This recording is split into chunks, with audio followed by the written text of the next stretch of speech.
My pledge to every family and every small business is that I will not rest until you are richer, stronger, more successful, happier, till you've gotten a piece of the American dream. Now we have normal inflation. We're going to get it a little bit lower, frankly, but we have normal. We've normalized it. We have it down to a low level, but we're going to get it a little bit lower. We want perfection.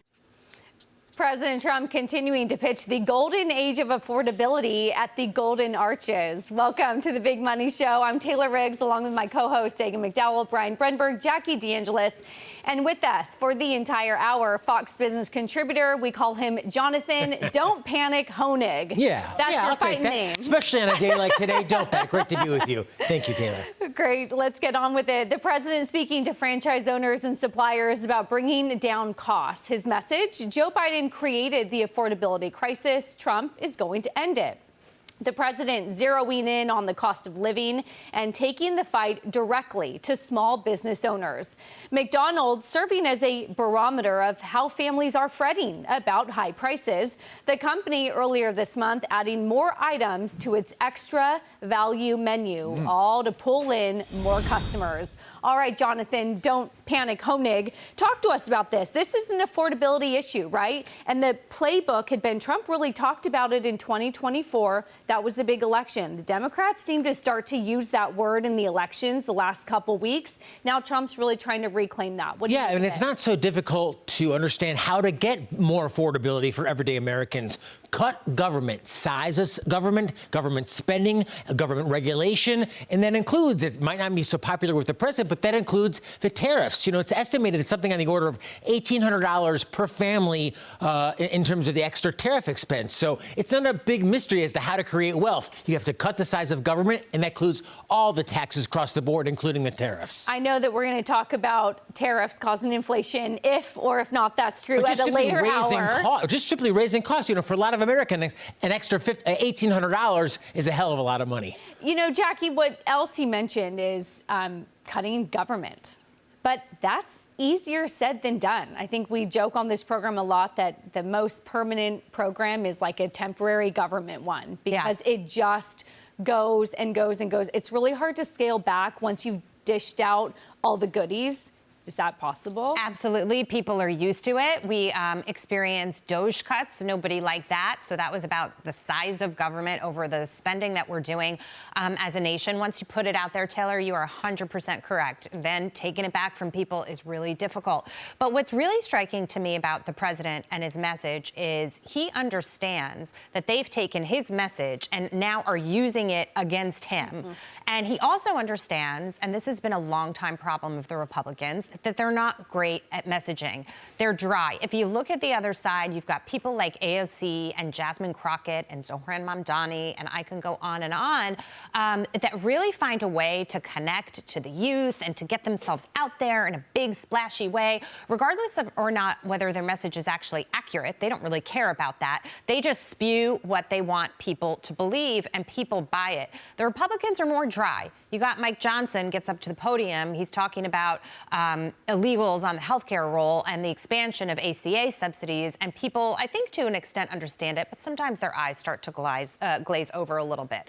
And so what the president did by, speaking to the McDonald's franchise holders, speaking to the American people, any chance he gets about affordability, is to hammer home the message that we are working on this. This is not like the Biden administration where you complain and nobody hears you and you bang your head against the wall. We are working on this item by item. It takes a little time, but we're getting there. And as long as you tell people who are reasonable that you're working on something and show them results of that plan and how it's unfolding, I think most reasonable people will say, hey, okay, I got, that's pretty good. I'll give you a little more time to continue. But he's taking on the megaphone to be the leader of this messaging, because I think he understands that it's got to come from him. Dagan, it's interesting. We felt like we sort of wrapped up earnings season, but we still get trickles of information out from companies. We made a pun at the top of the show about the Golden Arches and McDonald's, and that's not lost on us, given how Trump has used that company as really a barometer.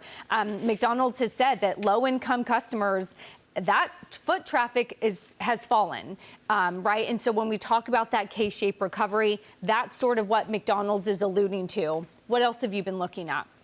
the fact that McDonald's had to foot part of the bill to win back the customers with the extra value menu, adding additional options to it, that's the reason that those messages from liberals, the left, progressives, whatever you want to call them, that they're so easy is because they're falling on wide open ears. That it's easy to just say affordability and they perk up. People are struggling, and it's for many people, their wages are barely keeping up with inflation, if at all. The job market is rough. Goldman Sachs expects that for October, we're going to get September on Thursday morning. And you can dismiss the Bureau of Labor Statistics, not you, it's the universal you, as much as you want, but we don't really know how many jobs were added or created in recent months. And so listen to how people are struggling from where they shop. So U.S. likely lost 50,000 jobs in October. 100,000 jobs were eliminated in the government through the deferred resignation program. I think we're okay with that if you're downsizing government, but the job market is weak by almost every metric. We're going to talk about this later as we watch the market. This market sell-off is really related to AI and the bubble that seems to be letting out gas. Home Depot, though, cut its outlook as home improvements slow down. And the chief financial officer said, quote, "Our customers are homeowners. They're seeing home prices now decline in more markets than rising. And we know they have job concerns. This all comes together in the form of hesitation to take on larger financial commitments." And in fact, yesterday, Zillow came out. More than half of U.S. homes lost value in the last year. That is the most since 2012. That is the end of the kind of downturn during the Great Recession, during the housing collapse. So my concern, looking at government and those people in charge, is they're going to try to fix this with stimulus spending. Watch next year. Checks are coming out. What else? They're going to try and fix this when it just needs to correct, particularly talking about housing. Yeah, Brian, there was another statistic on housing is, healthcare, housing, childcare. Like when you think about affordability, those are sort of the top three budget line items in a family. The National Association of Home Builders said the average price reduction was 6% in November, and the use of sales incentives 65% as well. So really needing to get incentives and price reductions to get people in the door. That's one of the things you want to see. If you want a corrected housing market, you've got to see people offering price incentives, maybe some mortgage incentives. You got to see more inventory on the market, all of which we're seeing. It strikes me that we've got kind of a race going right now, okay? President Trump has said affordability. I'm on it. Zoran Mamdani has said affordability. I'm on it. They're both talking a good game. But you mentioned the key word, results, right? Who's going to get results?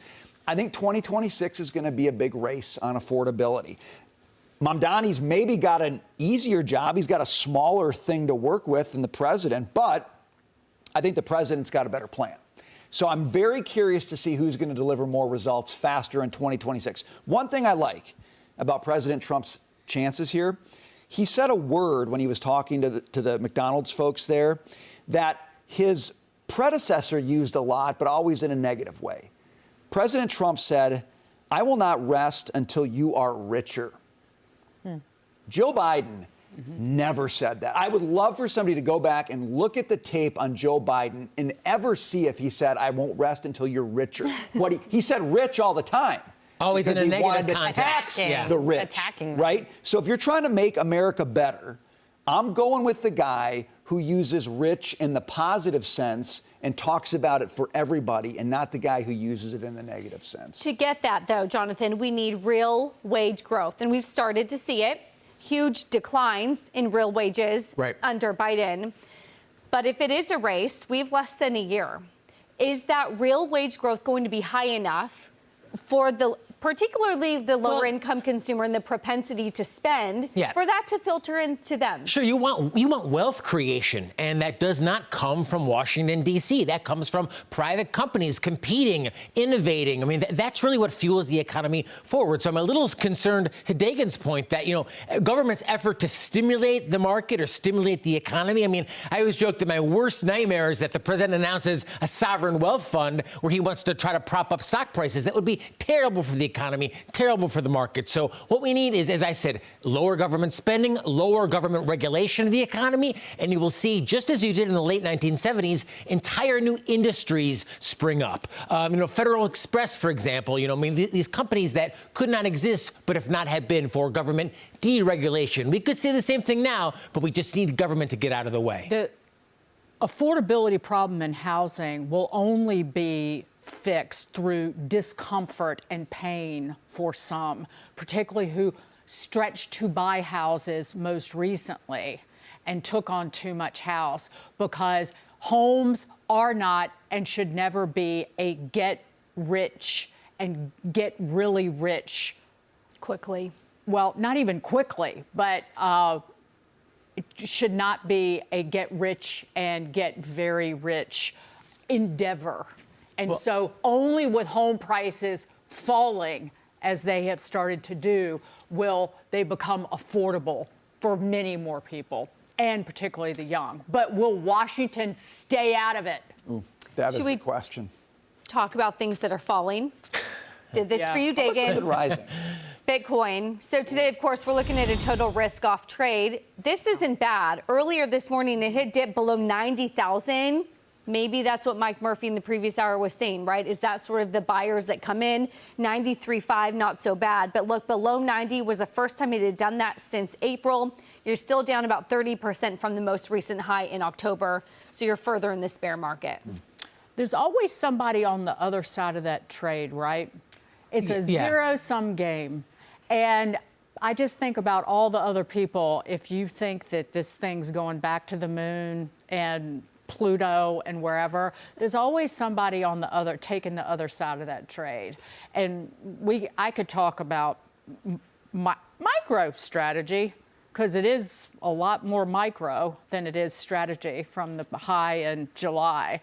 But a preferred offering to European investors, that's how the company raised money to buy all that Bitcoin that the chief was bragging about. Again, when the company loses the ability to issue shares or raise money from the public markets and then turn around and buy Bitcoin, that magic money machine ends. Quick thoughts on Bitcoin?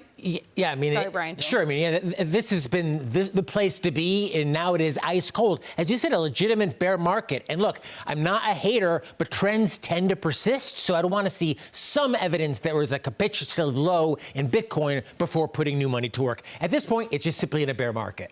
You know what else is ice cold? Pluto. And it's debatable whether it's even a planet these days. When I grew up, Pluto was a planet. It is now no longer a planet. It's a moon. No, you didn't, but I'm just saying it's a debate. We could have it sometime. It should be. Free bird. Free bird. Play free bird again. Save the day. Ask us if Pluto is a planet on Friday.